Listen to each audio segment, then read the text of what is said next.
Hindi yan ang gamitin mo nga. Hindi yan, ilipat mo yung puti na malaki na yan. Ilipat mo para gumana. Oh, yung malaki. Hindi yung puti, hindi yan. Ito? Yung isa, yun oh. Ito? Yan, para gumana. Lipat mo yan ng saksakan. Yan. Yan, buhay may extension.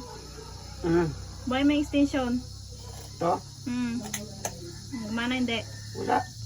Lipat mo ulit, kabila. Niloko ko ng buhang. Lipat mo lang ulit. Para gumana. Wala na naman. Lipat mo lang yun dun sa magana siya. Gumana na. Wala. Pindutin niya yung extension. Paano magagana sa kuryente sinasaksak yung malaking puti niya? Indian lang. Doon mo dapat isasaksak yan para gumana. Saan? Itong malaking puti dapat doon para gumana yung extension na. Hindi gagana extension. Diyan mo lang sinasaksak ay. Saan? Itong malaking puti siya dito sa saksak. Yan, tanggalin mo yan dyan. O doon may saksak. O, para gumana. Putragisan yan ah. Diyan mo na nililipat. Ay, paano magsaksak? Paano magana? Oh, wala rin oh. Oh. Diyan. Wala gang ah. Nagailaw na.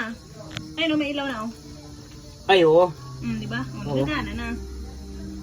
Yan.